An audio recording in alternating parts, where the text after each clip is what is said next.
नमस्कार सर, क्या हमारे शरीर में देवी देवताओं का प्रवेश संभव है? जैसे अक्सर कहा जाता है कि शरीर में माता आ गई और जिनके शरीर में आई उनके हाव भाव बदल गए। यह सच्चाई है, कोई मानसिक भ्रम, अंधविश्वास या कुछ और? देखो, शरीर भौतिक है तो शरीर में तो भौतिक चीज़ें ही प्रवेश लेंगी ना। बहुत सीधा सिद्धांत है। शरीर क्या है? भौतिक पदार्थ है, मटेरियल है ना शरीर। तो उसमें कैसे कोई चीज़ घुसेगी? तुम्हारे नथुनों में हवा घुसती है। हवा क्या है? भौतिक है, मॉलिक्यूल्स होते हैं उसमें, वो प्रवेश कर जाते हैं भीतर। तुम्हारे हाथ पर रंग लग जाता है या मैल लग जाती है, वो सब चीज़ें भी क्या हैं? वो पदार्थ हैं, रसायन हैं, केमिकल्स हैं। वो तुम्हारे शरीर के साथ जुड़ जाते हैं। हो सकता है तुम्हारी खाल से तुम्हारे भीतर भी आ जाएं। तुम खाना खाते हो, वो खाना भी पूरा क्या है? वो भी रसायनों का एक समूह ही है। तो भौतिक शरीर में भौतिक चीज़ें ही तो प्रवेश करेंगी ना। तो देवी देवता अगर तुम कहते हो तुम्हारे शरीर में प्रवेश कर जाते हैं तो फिर वो भी भौतिक हुए, और अगर वो भौतिक हैं तो वो फिर इसी दुनिया में कहीं ना कहीं रहते हैं। ये खुशखबरी जैसी तो लगती है बात कि इसी दुनिया में कहीं ना कहीं है, तो कभी मिल जाएंगे क्या पता। लेकिन ये बात फिर उनके स्तर को भी बहुत गिरा देती है। देवी देवता तो आदर के पात्र हैं ना, तुम क्यों उनका स्तर गिराना चाहते हो? क्योंकि जो कुछ भी इस दुनिया का है वो तो इस दुनिया के दोषों से युक्त होगा ना। जो भी इस दुनिया का है वो तो फिर कभी जन्मेगा, जिएगा, बीमार पड़ेगा, बूढ़ा होगा और मर भी जाएगा। लेकिन हम तो अपने देवी देवताओं को जिस रूप में चित्रित करते हैं, जैसे उनकी मूर्तियां होती हैं, क्या तुमने उनकी उम्र को कभी बढ़ते घटते देखा है? अगर उनकी उम्र बढ़ घट नहीं रही है, अगर उनकी मृत्यु नहीं हो रही है, तो इसका मतलब वो इस दुनिया के नहीं हो सकते ना। इस दुनिया में तो जो कुछ भी है वो बदलेगा।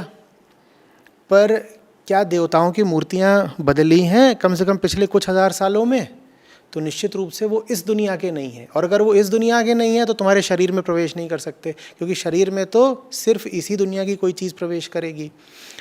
कोई चीज़ कहीं और से आकर के तुम्हारे शरीर में प्रवेश करती हो तो समझ लो वो चीज़ भी जहाँ से आ रही है वो दुनिया भी इसी दुनिया का हिस्सा है।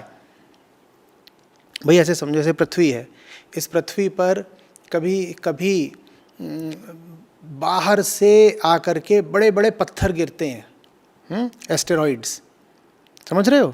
या ये जो तुम देखते हो ना उल्काएं रात में, शूटिंग स्टार्स, ये भी पृथ्वी के वायुमंडल में प्रवेश करते हैं। बड़ी बड़ी चट्टानें होती हैं, पृथ्वी के वायुमंडल में प्रवेश करती हैं तो घर्षण से इनमें आग लग जाती है, फिर इनकी राख आ करके पृथ्वी पर गिरती है।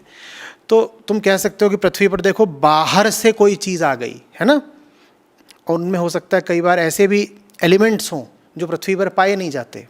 जानते हो, ऐसा नहीं है कि जितने एलिमेंट्स, जितने तत्व तुम्हारे केमिस्ट्री में पीरियोडिक टेबल में होते हैं दुनिया में उतने ही होने संभव है, और भी हो सकते हैं, लेकिन वो पृथ्वी पर नहीं पाए जाते। लेकिन वो अंतरिक्ष में और जगहों पर होते हैं।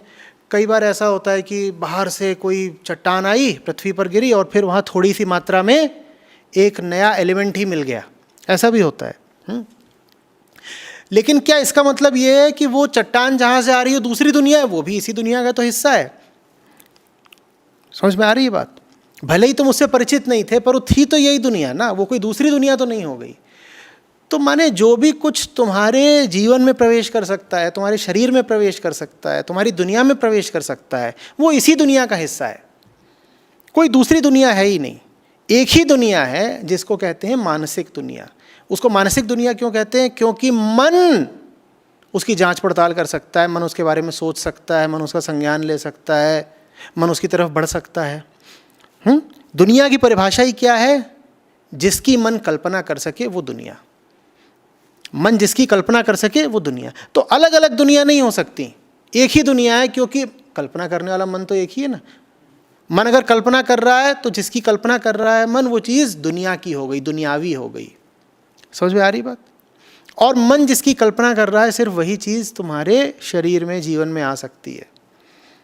समझ रहे? मन हो सकता है उसकी कल्पना तब तक ना कर पाता हो जब तक मन उसको देख ना लेता हो, पर जब देख लेगा तब कर लेगा उसकी कल्पना, तब उसको नाम दे लेगा। तो देवी इत्यादि किसी के शरीर में नहीं प्रवेश करती। ये निश्चित रूप से एक मानसिक बात है, और इसीलिए ये चीज़ पाई ही वहीं पर जाती है ज़्यादा जहाँ पर इस तरह की भ्रांतियाँ प्रचलित होती हैं। जिसके मन में ये बात पहले से होगी कि देवी इत्यादि प्रवेश करती हैं, वहाँ ये चीज़ खूब होगी। पुराने आदिवासी कबीलों में चले जाओ, वहाँ नियमित रूप से ऐसा होता है कि किसी पर कोई आकर के पुरखा सवार हो गया, या किसी पर आकर के कुल देवता सवार हो गया। और दूसरे तरीके के समाज हैं, वहाँ चले जाओ, वहाँ ऐसा बिल्कुल नहीं होगा। तुम किसी स्कैंडिनेवियन देश में चले जाओ, जो शिक्षा में बहुत उन्नत हैं, जहाँ वैज्ञानिक सोच बड़ी गहरी है, वहाँ तुम नहीं पाओगे कि किसी पर भी कोई पुरखा या कोई मृतक या कोई देवी इत्यादि आकर के सवार हो रही है। तो ये बातें मन की हैं, जो मानता है उसको होती हैं, जो नहीं मानता उसको नहीं होंगी। मानने के कारण ही होती हैं। इनका कारण ये नहीं है कि बाहर कोई घूम रही थी रूह वगैरह या देवी वगैरह जो भीतर प्रवेश कर गई। इसका कारण ये है कि तुम ऐसा मान रहे थे, इसलिए तुम्हें ऐसा लग रहा है।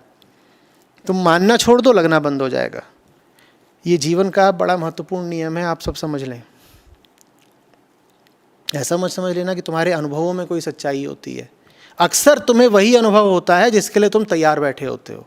जिस चीज़ को तुम माने ही बैठे हो कि ऐसा है, वो चीज़ तुम्हें लगने भी लगती है कि हो गई। तो इसीलिए बहुत सावधान रहा करो अपनी मान्यताओं को लेकर के। जिस चीज़ को लेकर के तुम बहुत आश्वस्त हो जाओगे, वो चीज़ तुम्हारी ज़िंदगी में प्रवेश भी कर जाएगी। तुम दिन रात अपने आप को यही बताओ कि फलानी चीज़ है मेरे साथ, फलानी चीज़ है मेरे साथ, वो चीज़ तुम पाओगे कि तुम्हें होने भी लग जाएगी। वो चीज़ वास्तव में नहीं हुई है, पर तुम्हारा अनुभव ऐसा होने लग जाएगा। इसीलिए तो अनुभव सब झूठ होते हैं ना। इसीलिए बोधवान आदमी कभी अनुभवों को बहुत गंभीरता से नहीं लेता। उसे पता है कि ये जो अनुभव करने वाला है, अनुभोक्ता मन, ये अपने ही भ्रमों का खुद ही शिकार रहता है, अपने जाल में खुद ही फंसा रहता है। मैं क्या इस पर यकीन करूं? आ रही बात समझ में?